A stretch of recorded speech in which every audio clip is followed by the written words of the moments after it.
Hi, everybody. My name is Jason. I'm Kid. I'm Jaden. I'm Eli. And we are the YHWH and the Torah channel, and we thank you guys very, very much for hanging out with us. We are the people who believe that the laws, statutes, and commandments of Genesis, Exodus, Leviticus, Numbers, and Deuteronomy are the greatest things ever, and they are the test of time and have proven the test of time, and that if we keep the laws, statutes, and commandments of our Creator, then we will have a shot in the kingdom with our Messiah YHWH. And most of you guys know him as Jesus the Christ. There were no J's in Hebrew.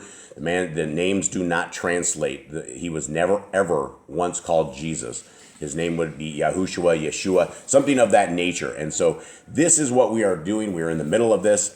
Gentlemen, how you guys doing? Good. Everything good? Yep. All right, so let us begin. 18.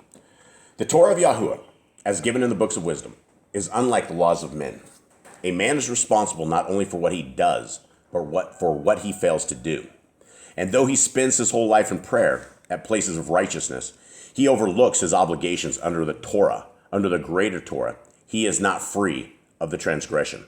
All right, now let's explain this. So when you have your things you can do and what you can't do, but here it says if you fail to do them, yeah, it's your problem. That's your responsibility. There are things you can do. If you see someone sinning or you see a child in danger, and you refuse to save the child or protect the child or do anything, then you have sinned, you have transgressed, you let that something bad happen to the child. And so if you see something and you fail to do it, you take responsibility for whatever you can do. If you can do something to better someone's life or help someone and you don't do that, you have transgressed the Torah. You have not loved your neighbor, you have failed to help someone. Yep. Okay, 19. The deeds of men are like pebbles thrown into a pool, sending out ever-widening ripples.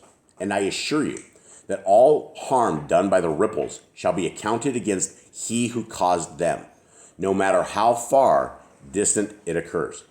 Okay, I guess you guys haven't had a tremendous amount of experience of throwing pebbles in a water. I see what happens. But you know what happens, right? Yeah, you throw the water, ripples and it goes bigger. Yeah, and as it goes further out, the ripples, it becomes like it starts heavy at the front, and then as it gets further out, it goes out wider and gets a little less. It's like the bad deeds do more damage than the good deeds do good to people.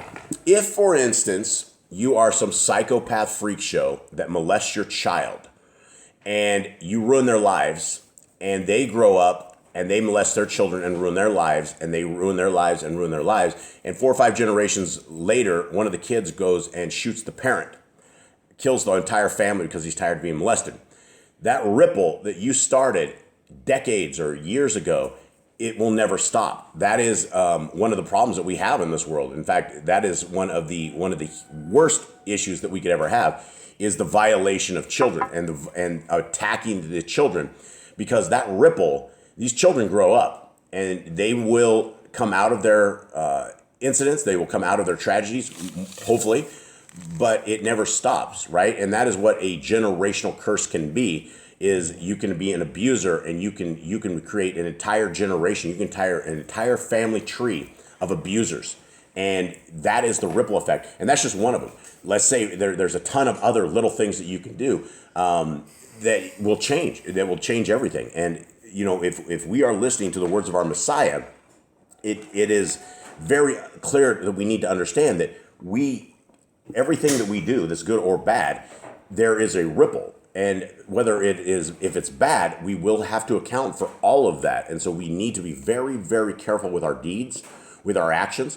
Now, what do you guys think about when you yell at somebody, or when you mess with them, or when we browbeat somebody, when we attack somebody in a verbal form? Does that create a ripple in the water? Yeah, it can, because if you anger one person, then you can go and anger the next person because you can be angry about that. And that happens in our house, right? One of us will unleash the fury, and pretty soon, before we know it, everybody is releasing the fury. Everybody wants to fight everybody because they don't want to get yelled at. Everybody doesn't, it's just these ripple effects are real, and sometimes it doesn't take a long time to feel the effects of a ripple and understand that. Simply enough, when you smile at somebody or when you give somebody a hug, that begins a different kind of a ripple, right? These are some things that you can show some love, that you have good effects of the ripple that you're having. 20. This is the Torah. Whatever a man transmits to his children, even down to the 10th generation, that shall be accounted against him. Likewise, if a man fails to do things he should for his children, that too will not be overlooked.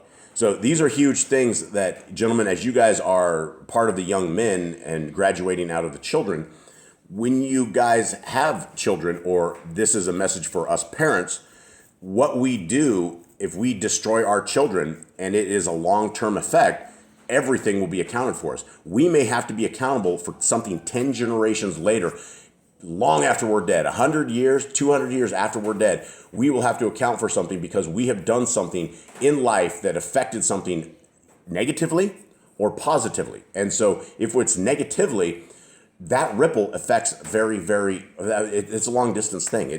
People never ever make it out of it. And this is the same thing, whether it's abuse, whether it's love, whether it's mental abuse, whatever it is, we have to be very, very, very careful with our children that we do not create monsters outside of generations. Okay, 21.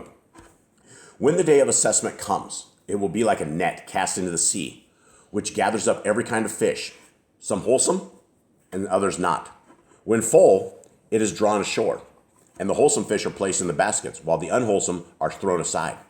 So it is at this time of assessment, the good go in one direction, and the transgressors go in another. It reminds me a lot about the sheep and the goats we talked about in the kingdom. He's like, I'll separate the sheep from the goats. It'll be like, you sheep go to my right, the goats go to my left. Yeah, and it's very, very clear when we're separated, that what we do in the events of our life, that is the assessment of this net that's being cast over us, right? And so a lot of bad fish will be pulled out at that point. 22. One of the disciples said, Master, it is easier for some than for others. The rich are not tempted to steal, but many a poor man must steal or see his children starve. YHWH said, the transgressions of the rich lie mainly with the things they fail to do. Those of the poor in things they find it difficult to avoid. The justice of YHWH takes all things into account. This is huge, right? But it says you can help the poor. If you don't help the poor, you're transgressing. Because you're failing to help the poor, like we were talking about earlier. What you fail to do. That YHWH takes situations, right? He takes, even if you sin, he takes all the circumstances, all the situations, he takes everything into account. It's not just like, oh, you sinned, you're going to hell. He takes everything that happened into account. He's a just father. Yeah, and that's the thing is, if we are, if we do one thing and we're condemned forever, we're doomed. All of us are simply doomed. But we do know from the scriptures that our Creator is patient. He's very, very patient, right? He's 6,000 some years beyond creation, and he's seen a whole bunch of bad stuff happen, and he still hasn't kicked this, the firmament, and kicked this thing into his, a ball of dust. And so, he's a just creator, which is very, very good because we are very, very unjust people. 24. Is it not written, toil not to lay up riches, which makes eagles' wings for themselves and fly away? And it is also stated, some are truly rich, though they dwell in poverty, while others are poor amid their riches. Those who wallow in their wealth, enjoy it as pigs enjoy mud, are like sheep which buried in darkness never live again in the light. The man who gains privileges and wealth in this world but lacks wisdom to utilize them to his true benefit suffers a fate no better than the beasts which perish.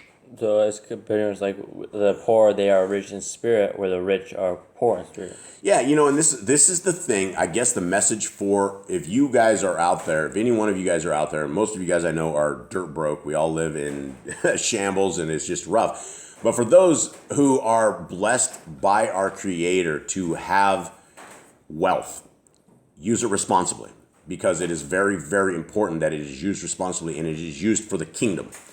If it is not used for the kingdom, then essentially it serves no benefit. It says such a fate is no better than the beasts which perish. So you might be rich in this world and have 80, 90 years of just pure wealth and everybody on their knees begging to get a nickel from you. But at the end of the day, your fate will be no more than the beast. 25. True wisdom is filling your lives with things conferring a lasting benefit, and the goodness of life cannot be assessed according to abundance of possessions. There is nothing whatsoever in this world which cannot be used as a stepping stone to a life of glory, and riches are no exception. But few men are wise enough to overcome the test they present. So basically, everything you can do it for glory. It doesn't matter if you're rich. It doesn't matter if you have some big business. You can still use it for the benefit of the kingdom. It doesn't matter if you have one eye and one leg, and you are on the side of the road. You still have a mouth, and we can still let everybody know who our Elohim is and that we are blessed. Be thankful that you still have the one eye, that you still have anything that you're able to see, right? Our Creator is so good that it is. We have to understand that He will present us stuff, even wealth, to test us. What do you do with the wealth? Are you responsible? Will you take care of my kingdom? Will you build the kingdom, or will you take it be fruitless? So 26. There was once a rich man who was always robed in purple and fine linen, whose days were spent in entertaining and feasting. Outside his gate sat a beggar so hungry he would have been satisfied with the scraps of food thrown aside from the rich man's table. The beggar died at his hour, and his soul found itself in the company of the saintly fathers of his race. The rich man also died, and after his assessment, found himself in the company of those who suffered, filled with misery. He raised his eyes to the glorious place beyond his reach, and there bathed in bright light. He recognized the beggar he had spurned in the company of a great soul. Okay, we know this great soul. This is Lazarus, right? Yeah, this is Lazarus and the beggar. This is the story of Lazarus, and the great soul is Father Abraham. This is the same story we've heard before. 27. The rich man cried out, "My father, send a word of comfort, for here I am. I suffer in filth and squalor." Okay? Before we even go into that, because that's a long paragraph here, there's something to be gleaned, right? If what Messiah says is the events that unfold when we're dead, right when we're dead, we get an assessment, right? We'll either end up in a bad place or a good place. This is very interesting. But he also says, the rich man, "Here I suffer in filth and squalor."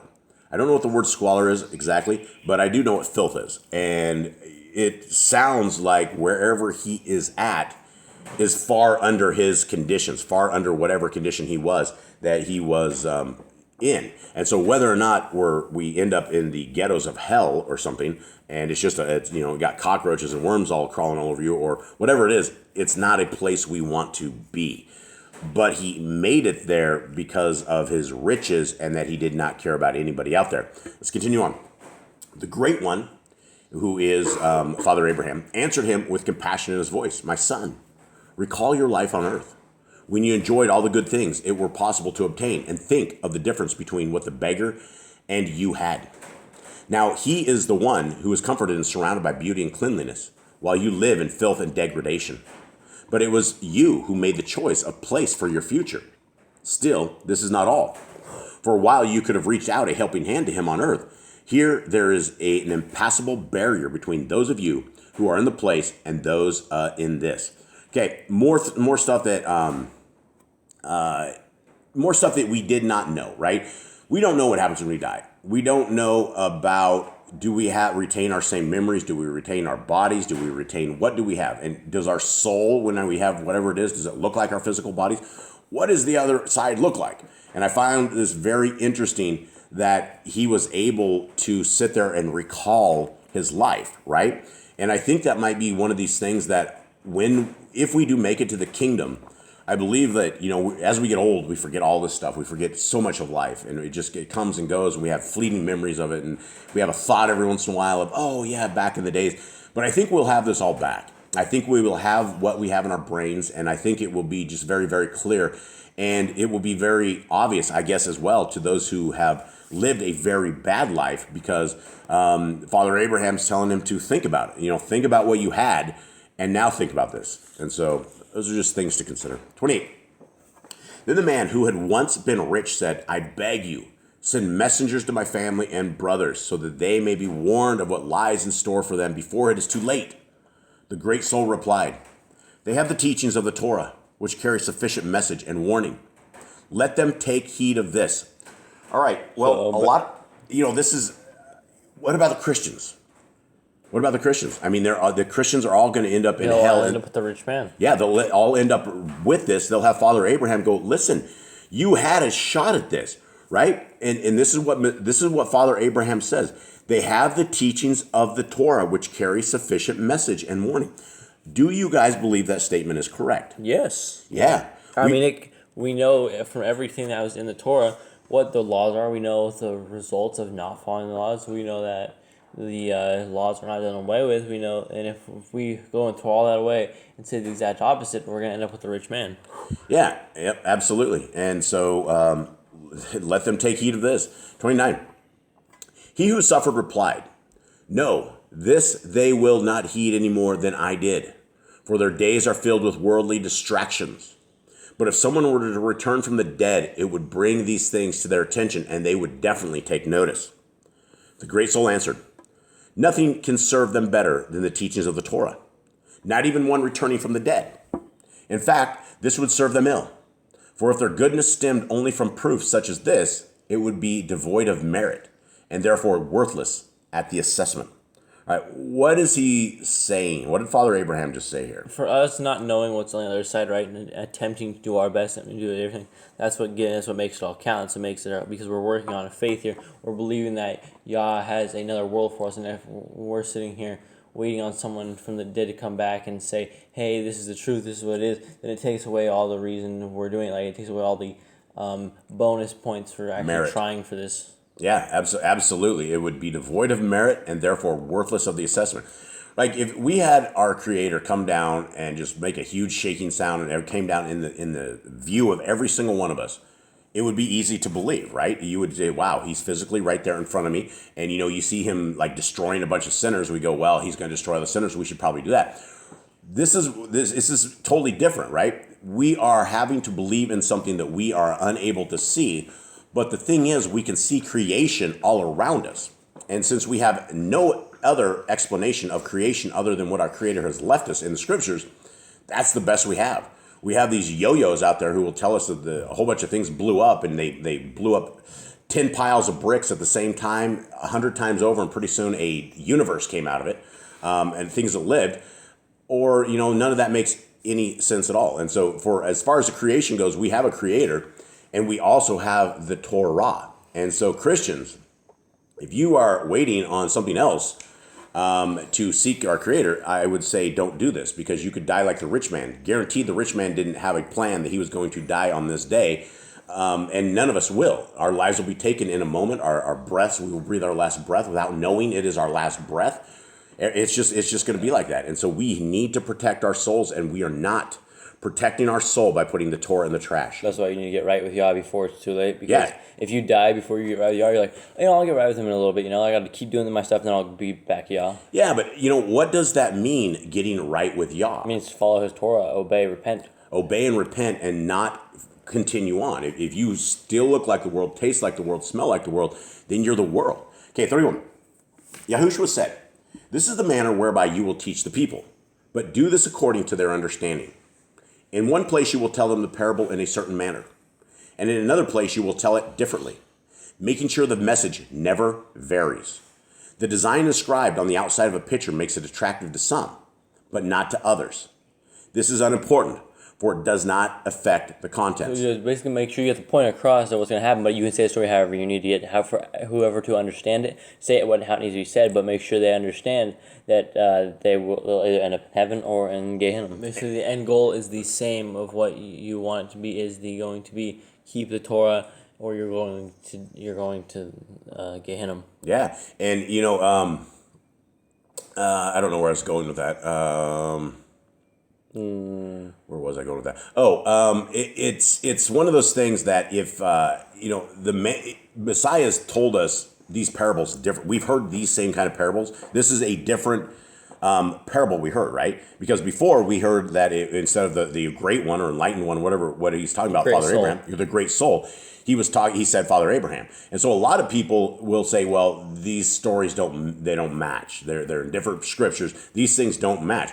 Messiah clearly told us right here why some of his parables don't match. It is because people don't have the clear understanding.